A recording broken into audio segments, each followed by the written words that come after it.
Hello, I'm Hope Medina with Colorado Code Consulting and the co-chair of the Sustainability Membership Council. California has experienced an extended and destructive wildfire season the last couple of years.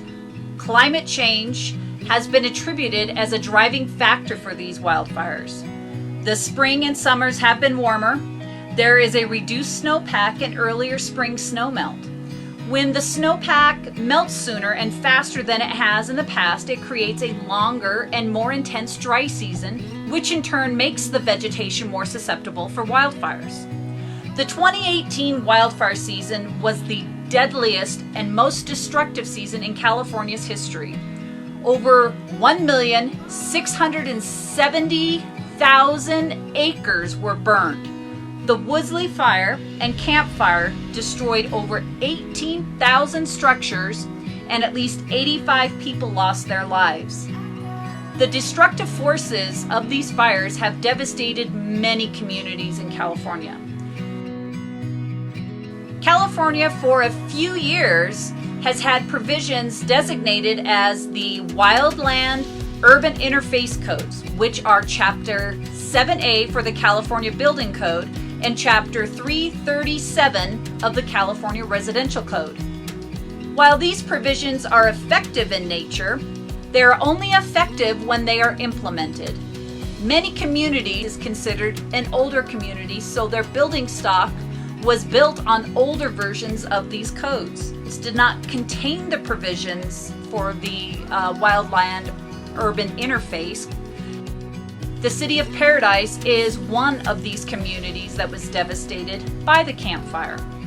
So let's discover how Paradise is recovering in a state that recognizes the value of sustainability and energy efficiency. So prior to the fire in 2018, the city issued on average 50 permits a year. Currently, they have issued 850 permits and are speaking with 300 people per year in the office.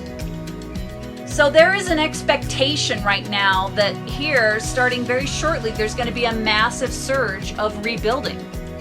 So how does the city rebuild its community to be sustainable and help mitigate this potential in their future?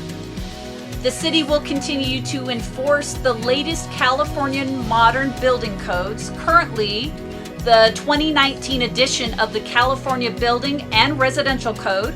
This is going to include the provisions for the Wildland Urban Interface Code. They are working with CAL FIRE, who is taking on the management of the local vegetation. So California is considered a green state and one of the most progressive when it comes to sustainability and energy efficiency. How have these fires and the rebuilds been affected by these requirements? Now, the city will continue to require energy and sustainable codes to be implemented and enforced. The state also understands that with this disaster, it has caused other problems. The insurance companies are not providing funds for their homes to contain all of the provisions that are required, including the solar panels.